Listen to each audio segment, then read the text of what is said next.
Alright, so yun, good morning mga kabiyahe at mga kasowerd. At panibagong araw, panibagong vlog na naman tayo. At as usual, dito ulit tayo mag-i-intro sa highway po ng, ng Santa Cruz, highway ng Patimbao mga kabiyahe.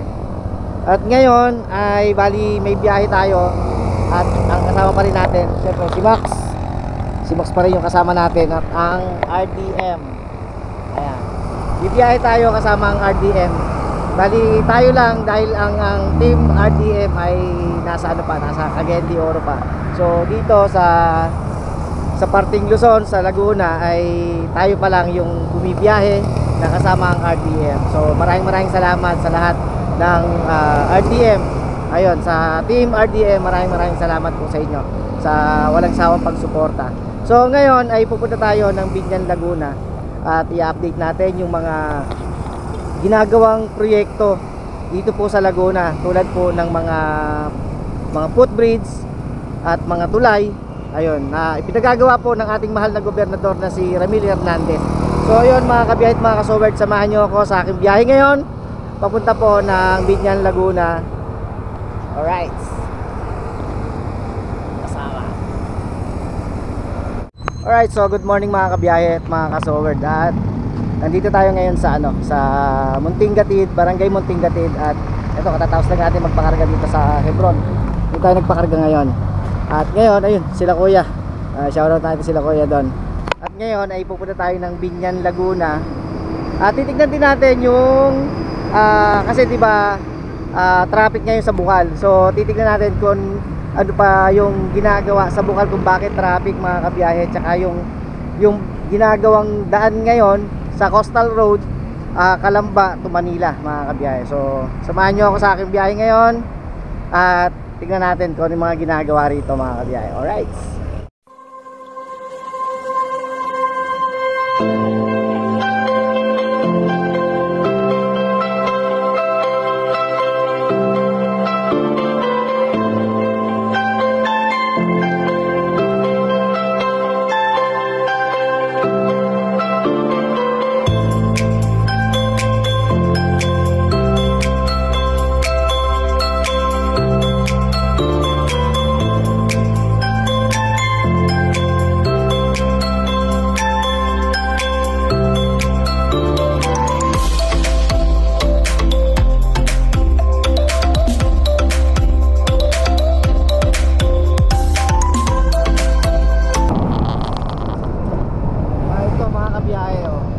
naglalagay na pala rito ng footbridge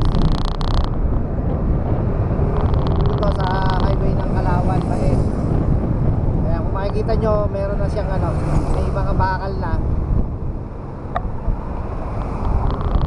Ayan, naglalagay na pala ng footbridge. So dito sa sa highway ng Kalawan, Baes. Ayan, meron na pala rito, may footbridge na pala ginagayo.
umaga, kaya siguro mabilis na yung ano, yung dali ng trapiko.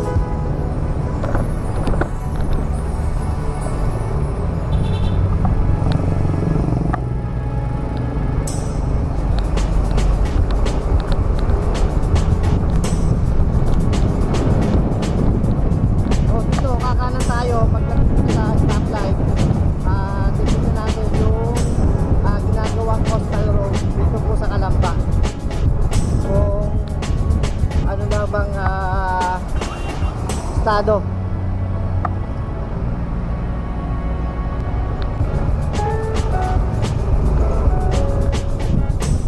Alam ko dito yung sa kanan. So kakanan tayo dito. Tapos pagtatanong na lang tayo doon sa banda ron. Tanong na lang natin mga kapatid.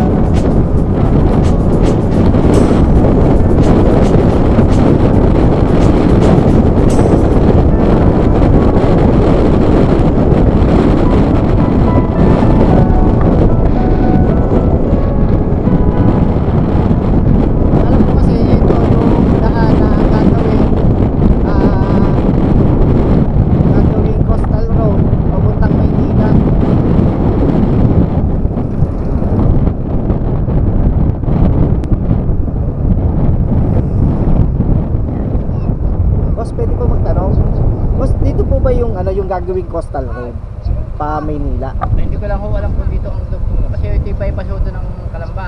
Opo. Hindi pa ho tapos yan. Pero pwede naman pong pumunta na... Malayo, ang kanya lang ho ang karsada niyan. Opo. Sa mga truck na yan. Sa mga truck lang po. Oo, ang kanya lang ang karsada. Pero yung ano, yung ginagawa puro rap, ano na ho yung rap road, may mga putik ko doon. Nung bagyo no, nung bagyo. Lumali mo mga lubak-lubak doon. Pero yung ano niya, pinakang ito talaga yung gagawing bypass road doon. Bypass road. Papunta Kalamba. Pero hindi ko lang alam kung magiging tugtong to ng manggagaya ng C6. Ng C6. Oo. Hindi ko lang alam po. Hindi po, titignan ko lang po. Oo, yung kanya lang yung sa pitra ka. Apo, thank you po.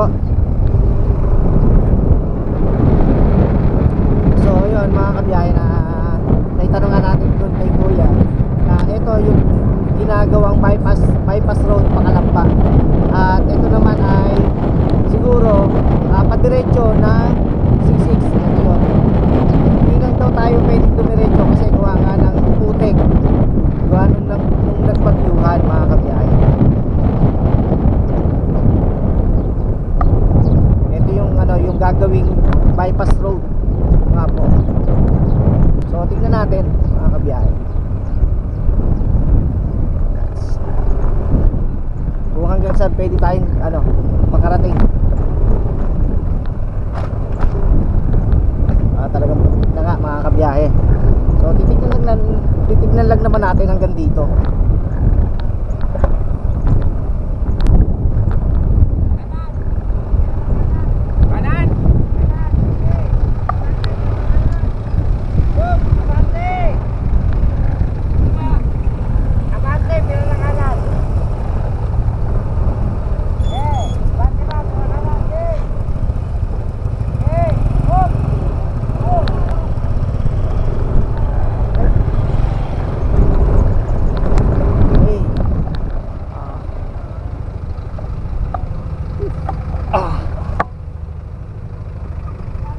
Alright, so yun mga kabiyahe, bali nandito na tayo sa bypass road ng Kalamba. Na ito yung ginagawang bypass road papuntang bayan ng Kalamba. Pero nakaabang siya at nakaplano pa na maging daan papunta po ng Taguig, C6 pa Maynila po mga kabiyahe. At kung makikita nyo ay medyo rough road pa yung banda rito. Ay, basta daw po ang pondo, sabi po nila tatay. At ayun nga, doon sa may intersection nga po ng Bukal, doon tayo kumanan. At pagdating nga po dito ay ito, ongoing naman yung ginagawa. Kaya lang medyo putik lang po talaga, gawa nga po siguro ng, di ba nagbagyo nga nung mga nakaraang araw at nakaraang linggo. Kaya siguro hindi tayo makakapunta muna ron sa ano, sa kung hanggang saan yung ginagawa na daan.